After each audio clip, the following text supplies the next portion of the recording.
السلام عليكم ورحمة الله وبركاته. ازيكم احلى اخوات في الدنيا، يا رب تكونوا بألف خير.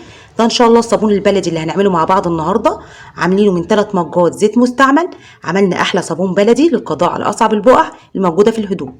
بجد الصابونه دي حلوه قوي قوي، ان شاء الله تعمليها وتنول اعجابك. وكمان مش مكلفانا حاجات بسيطه قوي قوي، عاملين مكونات جميله هتقضي لك على اصعب البقع الموجوده في الهدوم. يا ريت حبايب قلبي اللي مشرفيني ومنوريني على القناه ولسه ما عملوش اشتراك، يا ريت يا حبايب قلبي تعملوا الاشتراك فضلا وليس امرا. ويا ريت يا حبايبي ما تنسوش اللايك، عشان اللايك بيرفع الفيديو وعشان يوصل لكم كل جديد انا بقدمه على القناه. ايه رايك بقى؟ ثانيه واحده هجيب ميه عشان نجرب مع بعض الصابونه. بصوا يا حبايبي، دي ميه عاديه خالص من الحنفيه اهي، وهجيب قطعه من الصابونه عشان نجرب مع بعض.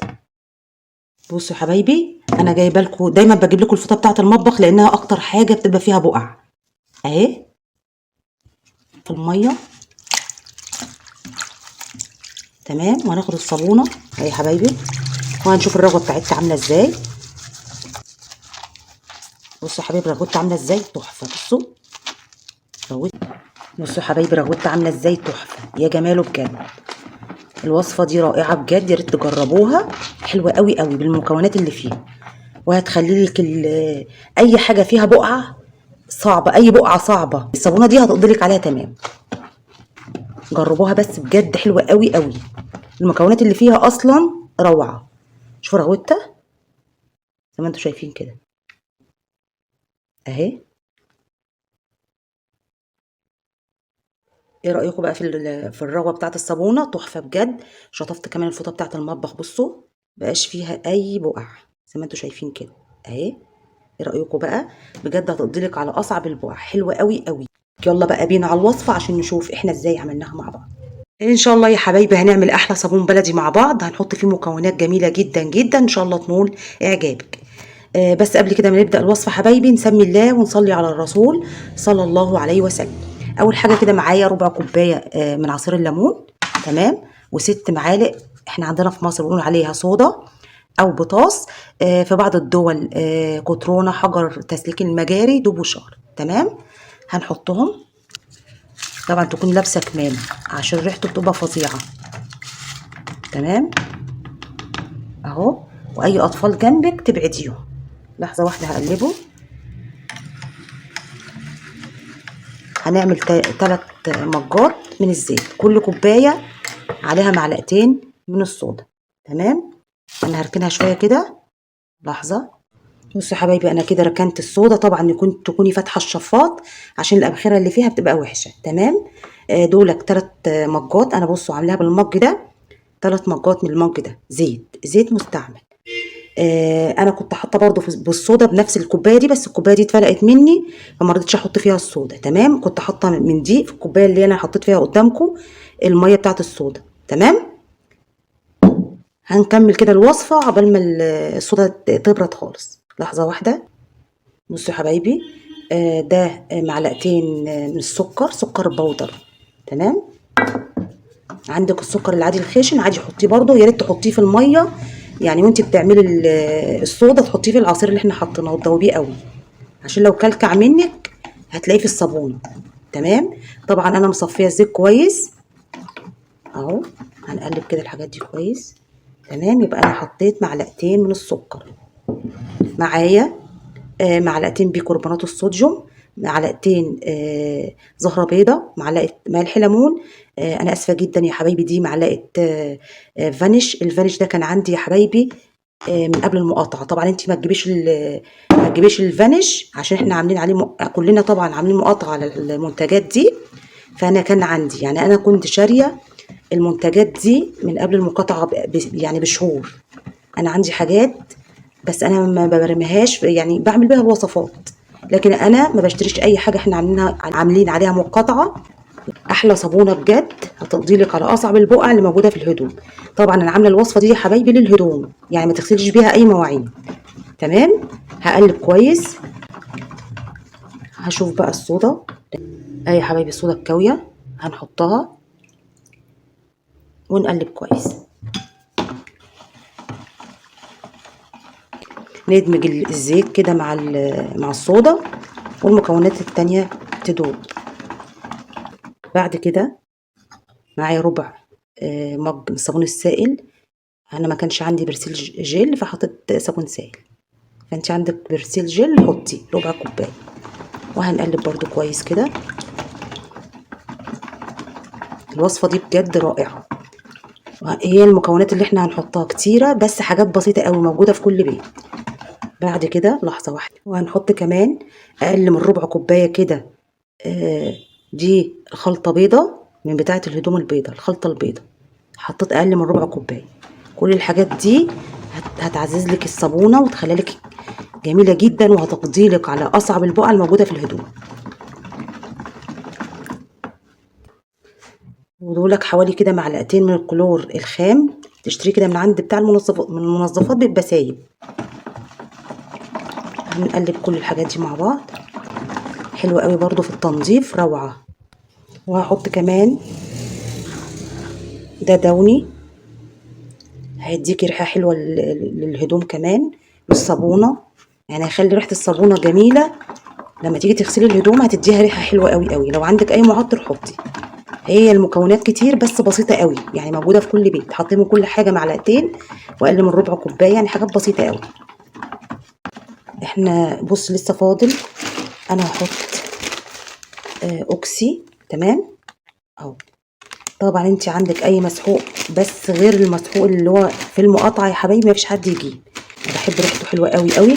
انا اخدت منه حوالي 4 معالق، بس انا هنا حطيت عليهم شويه ميه سخنين وكنت راكناهم عشان يدوب ما يكلكعش مني كده جوه الزيت. مش مخليه سايل كده، اللي هو بصوا مش مخليه سايل قوي يعني ميه، لا انا عايزاه تقيل كده، بس الحبيبات بتاعته ما تبقاش ايه تلزق في قلب الصابونه. هي هتبقى برضو باينه في الصابونه بس مش قوي زي ما عملتها انا كده. اهي بصوا زي الكريم كده. ثانيه واحده هنزلها كلها اهو يا حبايبي. يبقى انا حطيت حوالي 4 معالق مسحوق اوكسي، بس انا شوفوا ابتدى يتقل الصابونه ازاي.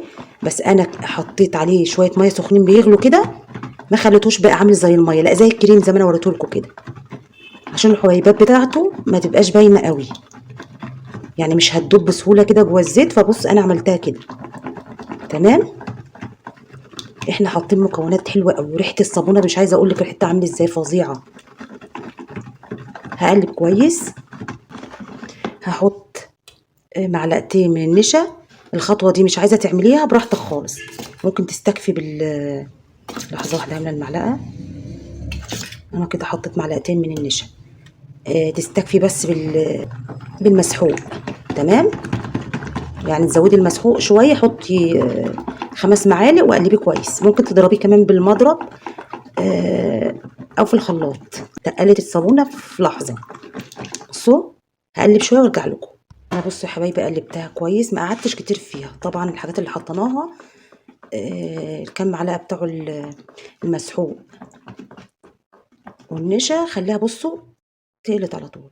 انا هنا هحط فيها لون، بس هنا الالوان كلها وقعت يا حبايبي على بصوا حتى ايدي بص بقت لونها ايه، مش عايزه اقول لك منظر ايدي بقى فظيع. وانا جايه اجيب اللون وقعوا على بعض، يعني ده لون ازرق على احمر وهم وقعوا على بعض. ما اعرفش الصراحه بقى يدوا لون ايه. هقلب، يعني انا بحط كده راحوا نازلين على يعني وقعوا من ايدي كلهم، الازرق على الاحمر. تمام، انا هحط شويه كمان. انا مش مخففاه قوي برضو عشان ما نحطش سوائل تاني. بس انا بقى كده هقلبه كويس واظبط اللون وارجع لكم. بصوا يا حبايبي هو ده دلوقتي قدامي لون رصاصي، هو باين بس في الكاميرا اسود، هو مديه رصاصي كده. تمام، معرفش بقى بعد ما تنشف هيدينا لون ايه. انا هحط في العلب دي. تمام، دي كده اهي. اي علب عندك بقى، عندك علب سيليكون، عندك صينيه، اي حاجه. انا هعبي بقى الصابون وارجع لكم تاني. بصوا يا حبايبي انا فضيت الصابون زي ما انتم شايفين كده. طبعا اللون كان قدامكم كان رصاصي غامق. اول ما ابتديت ان انا افضيه في العلب اللون بتاعه فتحي زي ما انتم شايفين كده، ولسه ما ينشف هنشوف برضو اللون بتاعه عامل ازاي. انا ما حطيتش في الكوبايه اللي انا وريتها لكم دي، انا حطيت في كوبايه تانية صغيره، وحطيت في العلب دي. حطيت 4 علب، فضيت في 4 علب من دي والكوبايه والعلبه الطويله اللي ورا دي. تمام، طبعا وانت بتحطي الصابون ابتدي كده تخبطي العلبه كده. تمام، هسيبكم وارجع لكم اول ما ينشف. كده يا حبايبي بقى بعد ما فضيت الصابون كله من العلب، بصوا طلع معايا بكل سهوله، حتى الكوبايه الورق ما لزقش فيها ولا اي حاجه، طلعتها بكل سهوله في كل العلب. بجد ما شاء الله طلع بكل سهوله زي ما انتم شايفين كده اهو. ايه رايكم بقى في الصابونه دي؟ بصوا بجد حجمها حلو قوي ونشفت بجد بكل سهوله، نشفت على طول. بصوا روعه روعه روعه اهي. دي اللي كانت في كوبايه الورق، دي هقطعها دلوقتي نصين. الصابونه دي بصوا روعه، وهتفور لك اي بقعه، يعني بصوا كده هتفور لك اي بقعه في الهدوم، جميله جدا جدا. ثانيه واحده بس هنقلهم في حاجه تانية.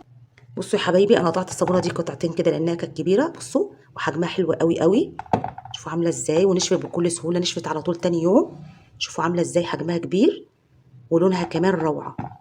دي بقى اتعوجت كده مني في العلبه، العلبه كانت معوجه كده من تحت. ايه رايكم؟ حجمها حلو قوي قوي. بصوا تحفه. ومن 3 مجات زيت عملنا كميه حلوه قوي، دي اللي كانت في الكوبايه الورق. ايه رايك؟ بجد تحفه، وبجد هتقضيلك، هتفتتلك اي بقعه موجوده عندك في الهدوم، روعه بجد. وكمان ان شاء الله هنشوف الرغوه بتاعتها في اول الفيديو، هنجرب في حاجه ان شاء الله بجد هتنول اعجابك. ان شاء الله تعمليها بجد على ضمانتي وتدعي لي بالمكونات الحلوه قوي اللي فيها. طب لو انت ما عندكيش 3 مجات زيت ما توقفيش نفسك على حاجه، مج واحد بس اعملي بيه. ولو ما عندكيش المكونات، احنا حاطين مكونات كتير ولكن مكونات بسيطه قوي، معلقتين اقل من ربع مج، يعني حاجات بسيطه قوي موجوده في كل بيت. طب لو انت ما عندكيش وعندك حاجات تانية، يعني مش كل المكونات عندك، اعملي بالموجود عندك. احنا يعني بنعزز من الصابونه عشان تطلع يعني بجوده حلوه روعه بجد. هتخلي الهدوم بتاعتك زي الفل، ريحتها حلوه كمان. والمسحوق برضو اللي احنا حاطينه فيها بجد تحفه. الصابونه دي جامده اخر حاجه، روعه بجد. يا ريت بجد تجربيها، روعه روعه روعه. واحنا بنعمل من الزيت احنا بنرميه اصلا، يعني الزيت ده مستعمل مش عاملينه بزيت نضيف. ايه رأيك بقى في الصابونة؟ وعملنا يعني كمية حلوة ب3 مجات، عملنا كمية صابون حلوة قوي. يا ريت يا حبايبي لو عجبتكم الوصفة تكتبوا لي في التعليقات، ولو عايزين اي وصفة تانية اكتبوا لي في التعليقات. يا ريت ما تنسونيش باللايكات، ويا ريت تعملوا الاشتراك في القناة وتفعلوا زر الجرس عشان يوصل لكم كل جديد. والسلام عليكم ورحمة الله وبركاته.